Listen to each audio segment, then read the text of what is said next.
Hello, loves. Hello, hello. It's Hills here from the Blue Flame Apothecary. How is everyone? Oh, this energy, and this energy. My. A few days ago, I posted an update about the coming North Node Chiron conjunction.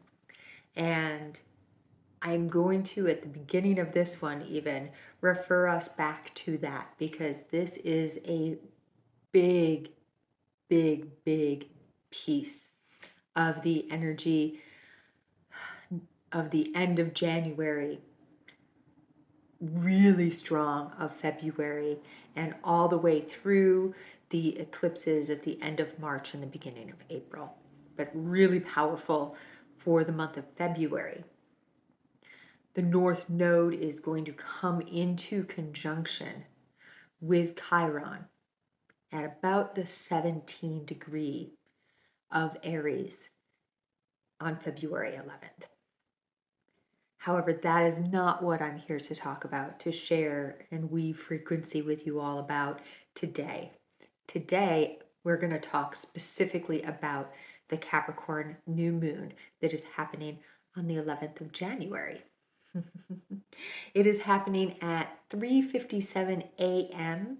Pacific time at the 20 degree of Capricorn. The sun and moon will both be at that 20 degree of Capricorn.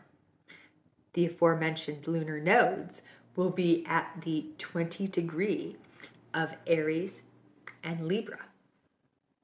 So here with these three, we have a cardinal T-square.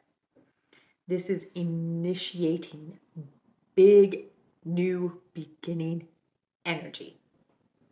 And for my system anyways, and I'm curious if you can feel this as well, it really feels like it is coming in as a template, as a here are the places to shed and to rebirth. Here are the places to shed and to rebirth into the new. Capricorn energy is about the structures and foundations of our being and of our world. It is the ruler of the 10th house, which is the work that we do in the world. So from this, can you feel the sun and moon conjunct in a T-square with the lunar nodes, the lines of fate, the lines of destiny, really helping us to shed what we do not need, to also access through that 0 point, through the void, which is what the new moon connects to, that which we are ready to bring forward and birth into the new. Aries energy is all about new beginnings. The North Node in Aries is asking us to find new, higher expressions, higher, more empowered expressions of being. The sign of Aries rules the first house. It is the house of I am. When we feel into Aries, it is I am that I am energy. It is that place where we start to connect with the divinity within us, with that truest sense of self. Not sense of self in power over others or in conflict with others, but with a full throttled, empowered sense of being that allows us to be in relationship with others without self-sacrificing. Libra, where the South Node is about our relationships. Libra rules the 7th house, how we relate to the world around us. So we are being gifted the sun and moon joining together to help us refound, restructure our relationships from a more empowered state. Quite a gift at the beginning of this year, right? But there is more. Of course, there is more. There's always more, isn't there? This is actually a cardinal grand cross. You see the favored son of Zeus, twin brother to Artemis. The god Apollo is at the 20 degree. Yes, of course, there's an asteroid named after Apollo. Of course there is. And this asteroid, Apollo, is at the 20 degree of Cancer, exactly across from the sun and moon, exactly square to the nodes. This is an exact cardinal grand cross. There are minor differentiations in the small numbers, those seconds, those minutes. So what is Apollo? Why is this important? Well, there's a few reasons why this is important. One of them is when we think of Apollo, Apollo is the god of music, connected to the sun. It's the arts. It's beauty. Apollo is a male beauty god. Apollo is also the golden god.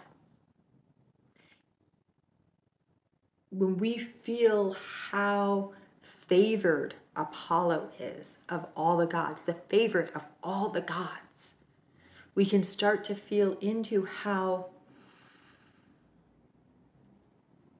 there's a difference between self-empowered and self-important. And how self-important is more of a wounded expression of empowerment. And it's actually an expression of a deep wound of not being seen and not being heard. So in this Cardinal Grand Cross, we are getting to play with that energy. We're getting to play with that energy, and there's something that it's initiating within all of us. Cardinal Grand Crosses are initiatory. It means a new beginning, but also an initiation. Also an initiation.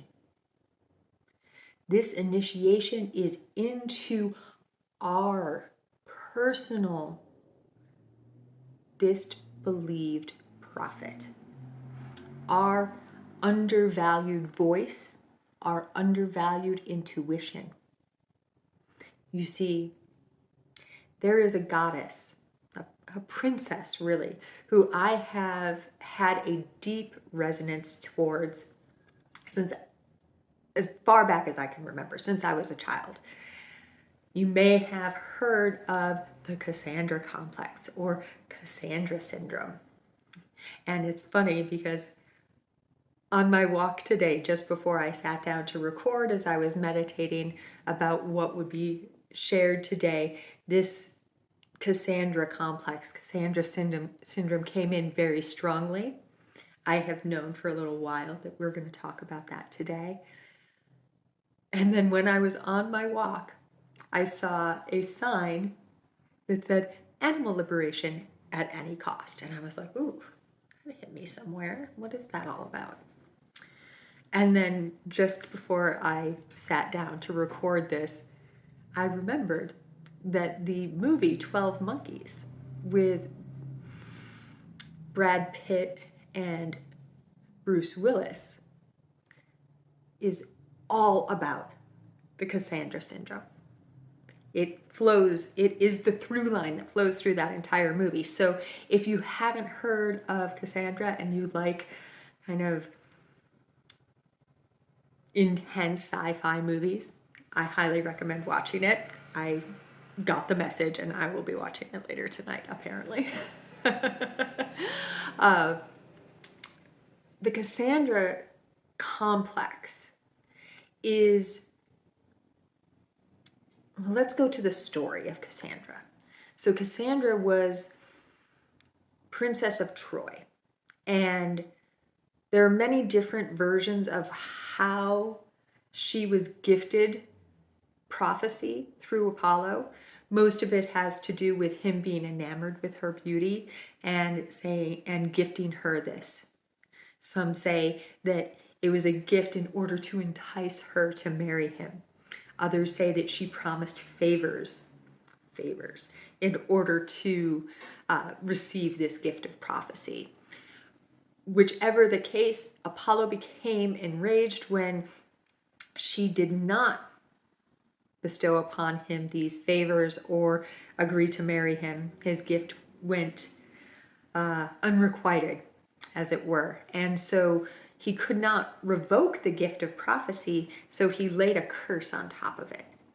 You can call this Apollo's curse, which is also a syndrome that is related to music, but this is a different Apollo's curse. This Apollo's curse is to have the gift of foresight, the gift of prophecy, but to never be believed when you speak your truth, when you speak the truth of what is coming that you can see. Can you feel how intensely this has been operating in our society? How we have shunned mystics and intuitives and oracles and said, you're a charlatan, you're not real.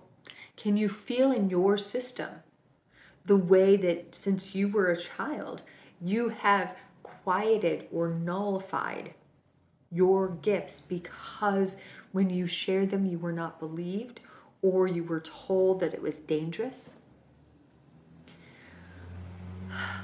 So Cassandra also has an asteroid named after her. I think we've talked about her before, but we maybe have not.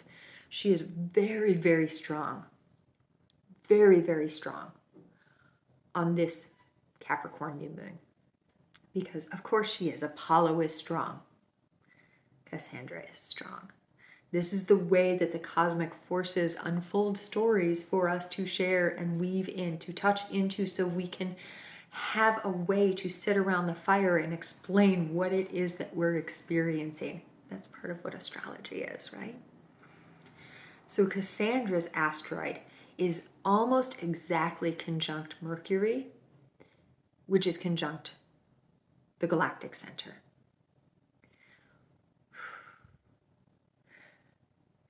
This is part of a double mutable Grand Cross, actually. Before we go into that, though, I just want to hold open a little bit of space to really feel the disbelieved prophet, Cassandra, in conjunction with the messenger of the gods, Mercury, on the galactic center. Can you feel how far-reaching information, that which is beyond the beyond, is accessible? And if we allow ourselves to reclaim our voice, to speak our truth, because this is Sagittarius, it is all about speaking our truth. It's all about our truth. Is this in the highest truth? Can you feel this conjunction? And then with Apollo in that Cardinal Grand Cross, saying, let's let go those old stories. Let's relinquish that curse. We do not need to have that vow of being disbelieved anymore. We can let that shit go, and we can bring our true power, our true voice, our truest expression of self into the world, into the new. And this is how the new is birthed.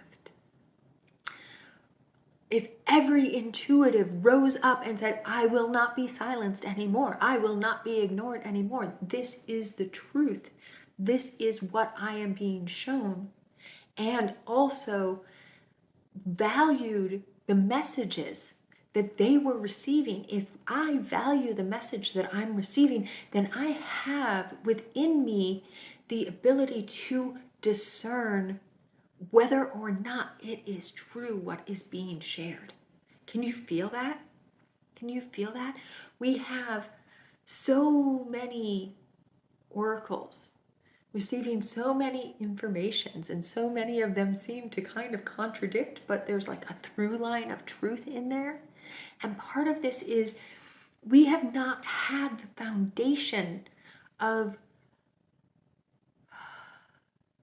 holding the oracle, holding the shaman in a state of acceptance. And therefore, it can come out in wounded ways. Just like everything that we shun ends up being expressed, but from a wound. So if you, if we collectively are able to say, my channel is open, I allow myself to receive that information which is in the highest truth, which is in the highest good, and which is love. And from that place, then share the wisdom, the medicine that we have in that way that we're called to share it. Some of us will be called to speak it like I am now. Some will be called to hold other sorts of spaces. Some will see visions and be asked to share those. Some will help facilitate plant medicine journeys. Whatever it might be is what is the truest expression of your unique genius. And this brings me to another piece. You see, the sun and moon are in a beautiful grand earth trine with Uranus in Taurus and Juno in Virgo. So this is awakening up to the new foundations, and Uranus is still retrograde. So it is getting in there and feeling, what is it that I seek to create? What am I awakening within my physical body? Within my physical body. And is it true? Is it whole? That's Virgo. Am I expressing the mother, Juno, from a place of love or from a place of wound?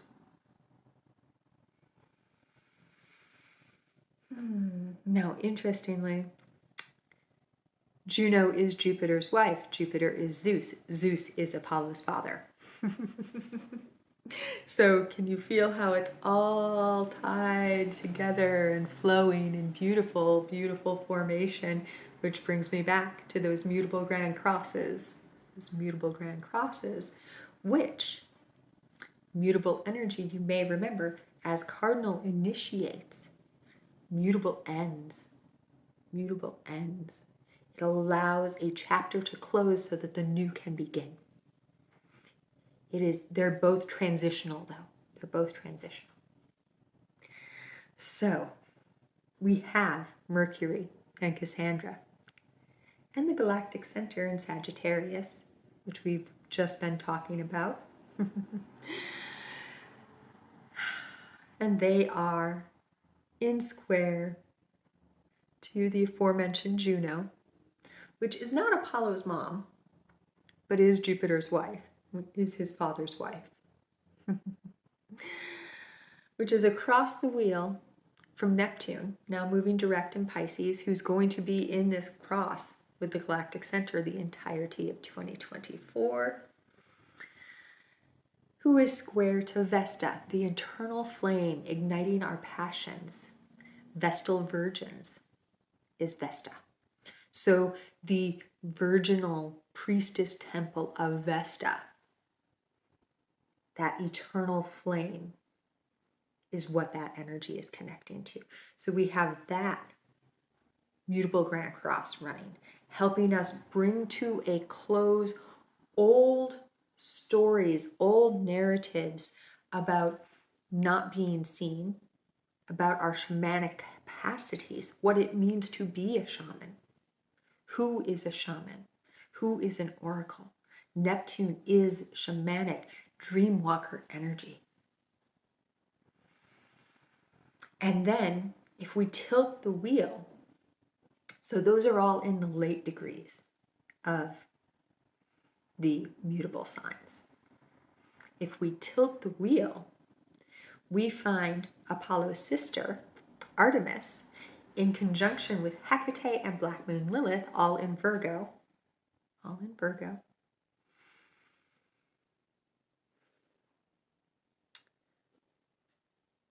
Artemis is the huntress. She's the goddess of the moon. She connects to the deep knowing.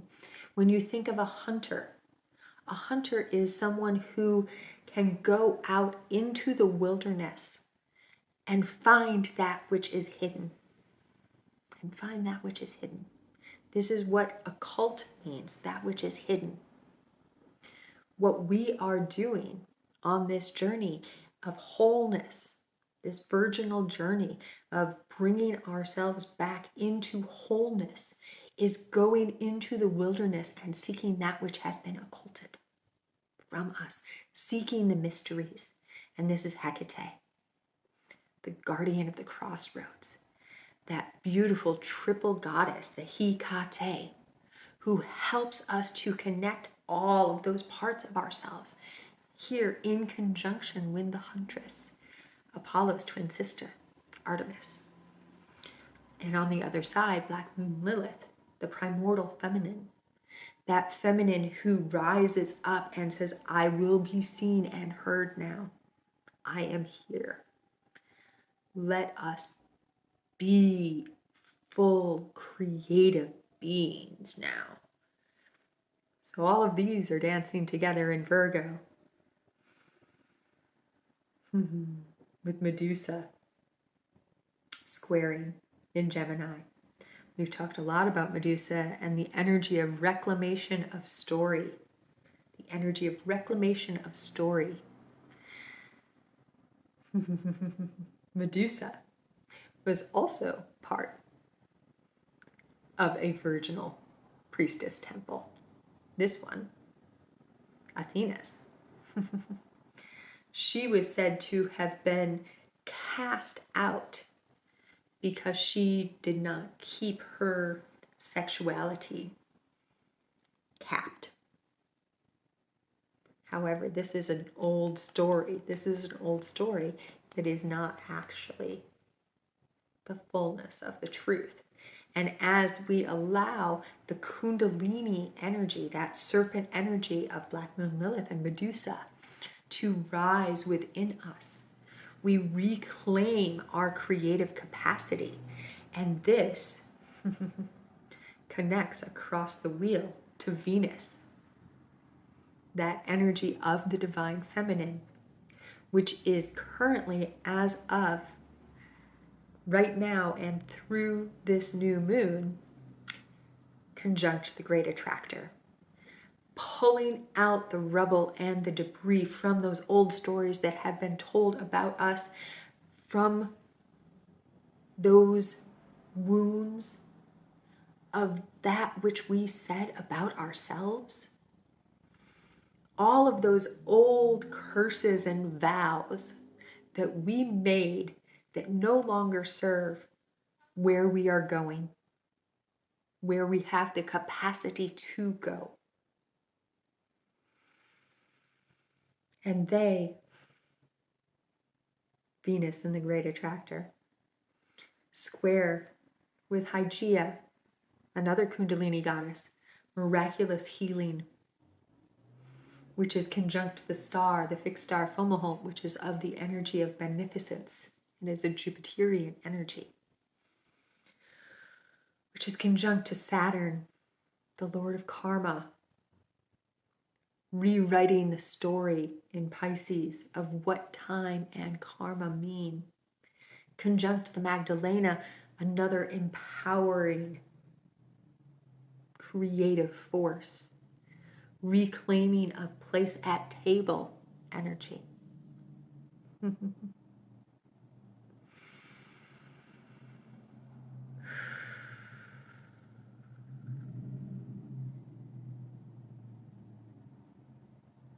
These are helping us to clear away old narratives, old ideas of what it means to be a creative force, what it means to manifest, what karma even means. What does karma even mean?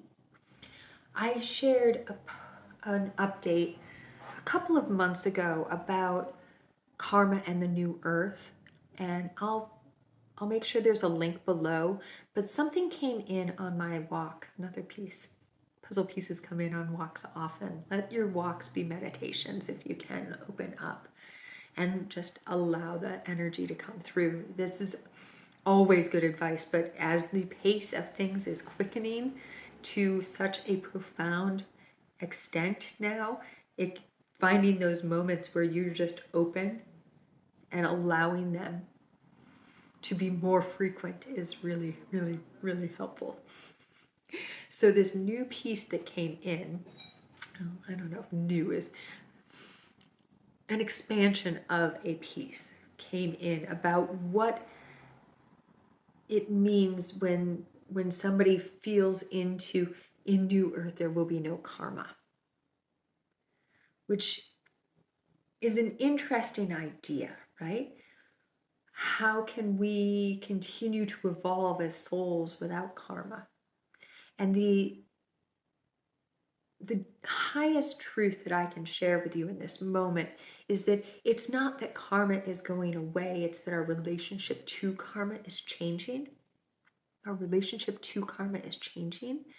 And the piece that dropped in is we have a lot of inequity built into society right now.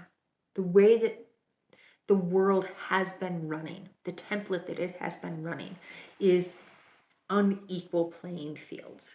There's all these places where it's not the same. You could have two people. I live in the Mission District in San Francisco. I live in a flat next door to multi-million-dollar houses, which are next door to homeless people. This is inequity from house to house to house to house. It's a differing playing field. And these differing playing fields help us to navigate our soul's journey. We can rise up or rise down, flowing within these differing playing fields. And one of the expressions that I'm feeling is that we get, let me feel how best to, we get to start leveling out the playing fields. And when people are feeling into the new earth that there is no karma, part of what they're feeling is that differing economic situations is not the way that we're going to be experiencing karmic journeys anymore. And that's not to say that there won't be people in differing places for a little while yet still. There absolutely will, as everything's flowing and we're bringing these old modes and models of the karmic journey out as we're shifting them out.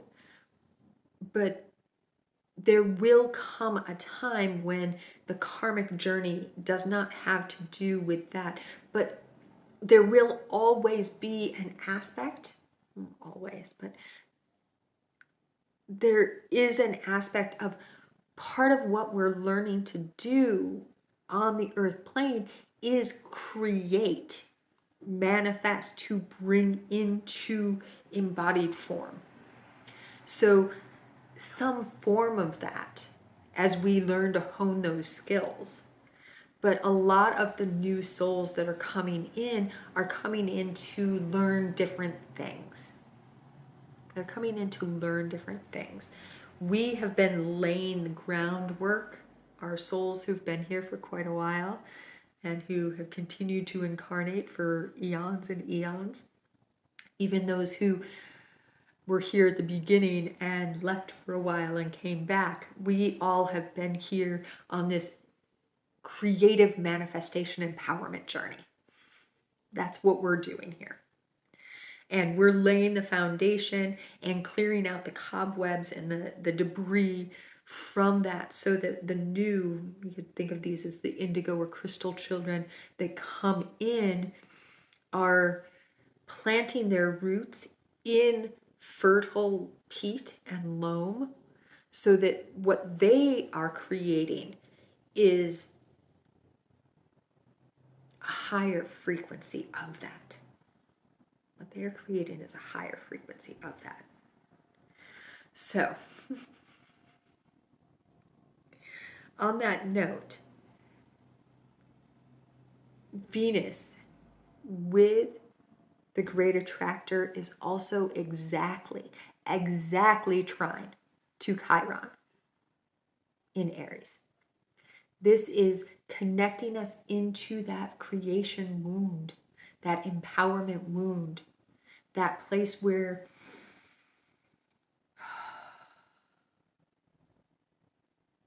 we have been told that we can't create in that way, that it doesn't, that it's not true, that our gifts are not true. Really, full stop.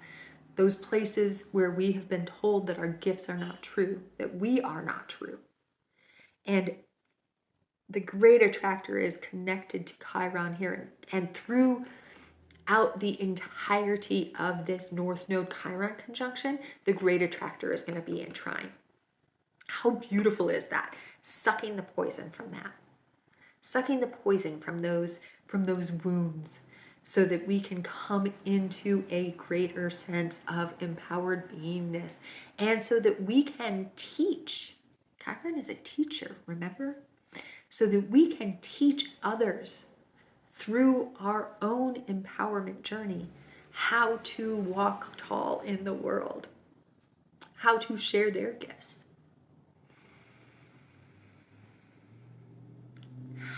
There's one more trine that I want to talk about. This is a grand earth trine, and it involves some of the players from one of our fixed grand crosses, Black Moon, Lilith, Hecate, and Artemis. These three in Virgo are making a beautiful trine with Mars and Capricorn, which is exactly at 5 degrees, exactly trine to Jupiter. Expanding our capacity to embrace our passion and drive, to embrace our I am. Remember that Mars rules Aries, and in Capricorn, we are invited to redefine and restructure what it means to be type A, even what it means to have drive and ambition, what it means to be a warrior, to be a street fighter, to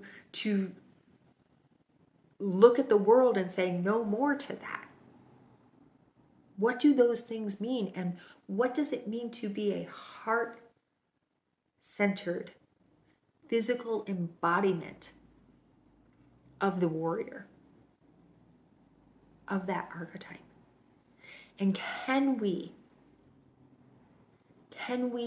let go of the old stories of what strength is, so that we can embrace true strength? I'm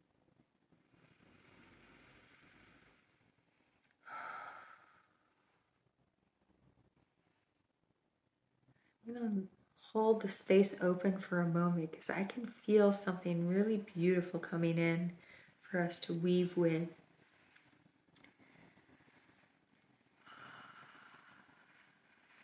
I'm going to close with Cassandra again. And I'm going to ask a question, and I would love for you to share in the comments. What does the Cassandra Syndrome mean to you, and how has it played out in your world? Have you noticed it in your childhood in particular? There's something really strong about the way that we have treated intuition in children over the past few hundred, maybe thousand years, couple thousand years. How we have shunned and quieted the imagination. Neptune is also about imagination. Pisces is about imagination. This is where Saturn is now. Restructuring our relationship to imagination.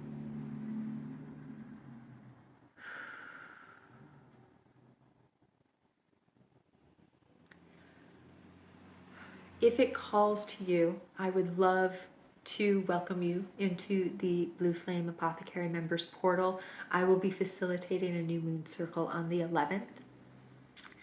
And during that circle, we're going to, I think, open up a little bit and have some individual weavings with regard to where this Chiron North Node conjunction is hitting in different people's charts, and really explore how each of us might be reacting, experiencing that energy.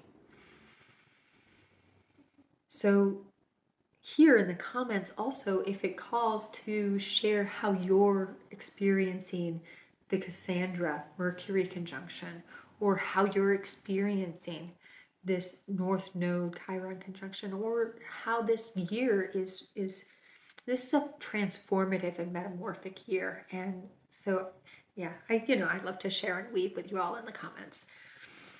Please do like this video and subscribe if you have not already subscribed. December, I did not bring any cosmic light drops, the newsletter through. I've been posting mostly just in the Patreon, which is the members portal. There's a lot of public posts there. I also have a recommendations list that I posted in there just earlier today. So if you want to go over whether becoming a member or not calls to you, come join the community. That would be amazing. Oh.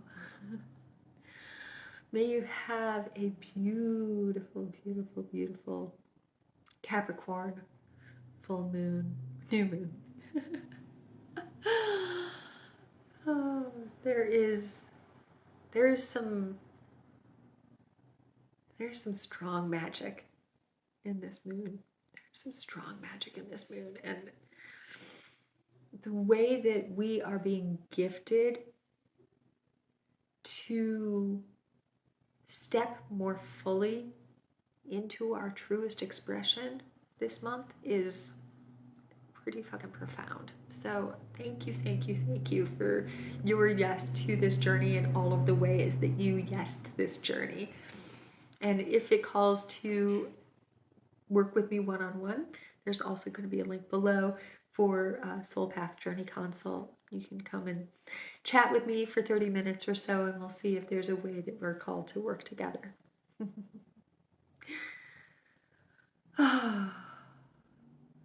Deep breaths, meditation walks, maybe gritting some water as I'm doing behind me here. Taking time for rest through all of this quickening energy.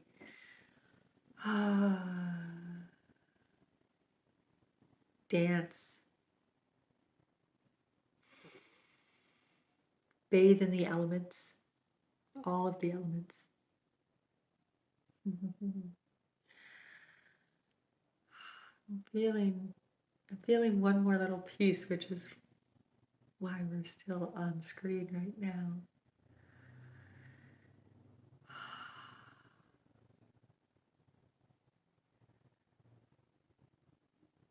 One of the ways, whether you're called to come journey the new moon circle transmission over in the members portal or in some other way, one of the most powerful meditations that I can share with you in this moment for connecting in to this new moon energy is to allow yourself to breathe in to your heart and call the energy of your heart up into the area of your amygdala and vagus nerve, right there at your brainstem, your Venus point, and allow your breath to expand the connection between your heart and your brainstem.